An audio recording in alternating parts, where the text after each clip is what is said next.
Hello, welcome to cyberinhq. In this video, I will provide an overview of access control, including its definition, the different types of access control, and an explanation of how they operate. Let's get into the video. Introduction to access controls. In cybersecurity, access control is a key component. It restricts who is authorized to access certain things like files, directories, and applications. It involves establishing an environment that assures that only authorized personnel can view, modify, or delete specific information. Access control also helps to protect against unauthorized access and potential security breaches.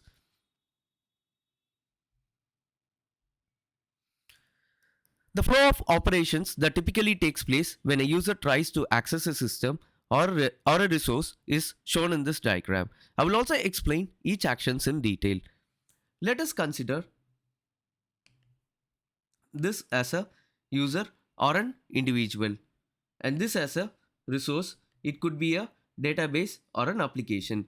When the user tries to access the database, the first step that involves is authentication. The step involves verifying the user's identity through a username, password, biometric scan, smart card, or some other authentication method.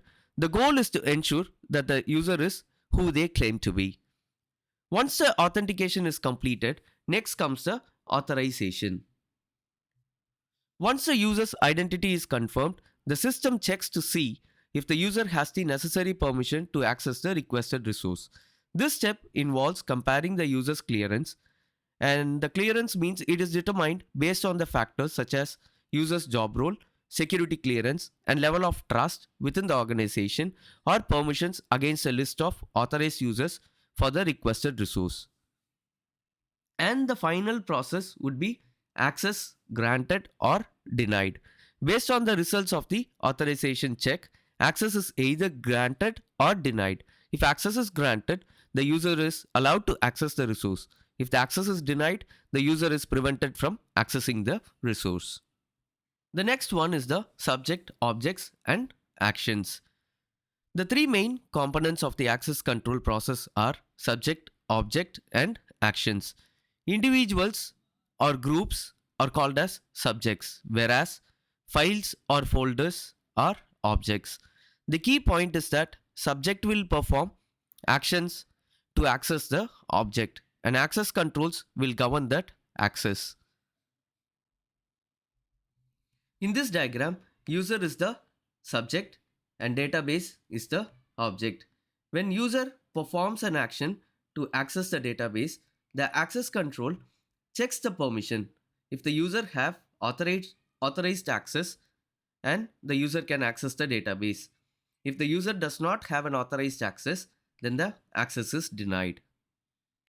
Let's consider an example scenario where you want to access an IT application on one of your company's internet networks to view a database. Let's say we have a user here and we have a access control and we have a application that is hosted on the company's internet network, and we have a database here. When the user first tries to access the application, the first screen is the login screen where the user enters the username, and that process is called as identification. And then he will enter the password, and that process is called as the authentication.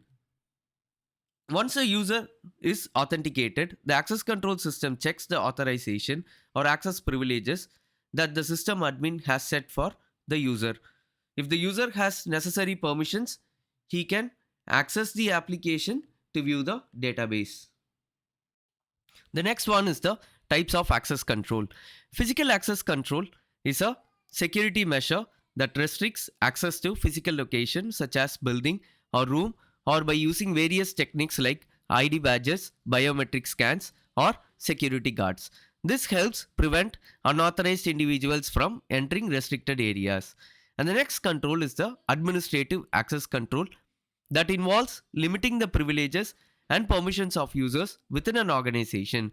This is typically done by granting different levels of access to different employees or group of employees depending on their job responsibilities and sensitivity of the information that they need to access. And the last one is the technical access control is a security measure that limits access to a computer network, systems and data based on technical factors such as IP address, firewalls or encryption. This helps protect against cyber attacks and other unauthorized access to sensitive information. The next one is the access control models. The first one is the discretionary access control. This allows the owner of the file or folder to control who can access it and what they can do with it. Let's say an example, we have a user and we have permissions list and we have a access control list and we have a file system. And this user is considered as a owner of the file. This person who created or owns the file or a system. They have complete control over who can access it and what they can do with it. And the next level is the permission levels. This owner can specify the types of access that are allowed for different users, such as read, write, or execute. These permissions and levels determine what actions a user can perform on the file or system. The next one is the access control list. This access control list is a list of users or groups who have been granted access to the file or system. This list can include specific individual or entire groups, and it determines who can access the file or system based on the permissions and levels that has been set. This is the file system, the actual file or system that is being protected by the access control. It grants or denies based on the settings that have been established by the owner. The next one is the role-based access control. The access is granted based on roles and responsibilities or job function of the user. Let's say an example. Here we have a company and here we have a database administrator and here we have a database and here we have a web administrator and here we have a web server and here we have security administrator. The company defines roles based on the application and data stored on the server. For example, there might be a database administrator role with permission to manage the database, web administrator role with permissions to manage the web server, security administrator role with permissions to manage security settings. The company decides to create user accounts for each team member and assign them to appropriate role based on their responsibilities. For example, a member of the database team might be assigned to a database administrator role, while a member of the web team might be assigned to a web administrator role. Here, the company creates an access control list that specifies which roles have access to which resource. For example, the database administrator role might have access to the database but not to the web server, while the web administrator role might have access to the web server but not to the database. The access control matrix also specifies the level of access that each role has, such as read only access or read write access. The last one is the mandatory access control, assigning access based on security label to each resource and user based on their level of security. Let's say an example, we have a company here and we have a server. The company decides to store sensitive financial data for its customer.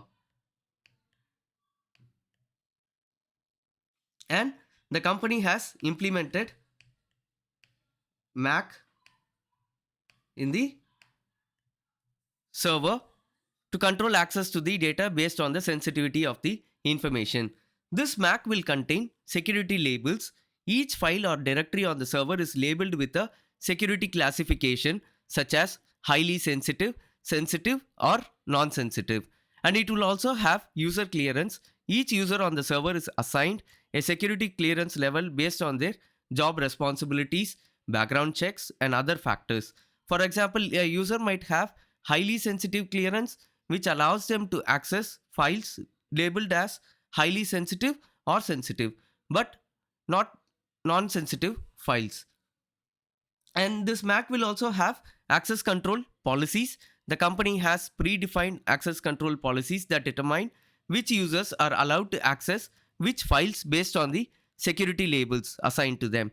For example, the policy might state that users only with a highly sensitive clearance can access the file labeled as highly sensitive. Let's say an example, when a user attempts to access a file or a directory on the server, the Mac system checks the security label assigned to the resource to determine if the access is allowed. If the user has the appropriate clearance and the resource label matches their clearance, the access is granted. Otherwise, the access is denied. That concludes the introduction to access control. Let me know how you find this video useful, and thank you for watching.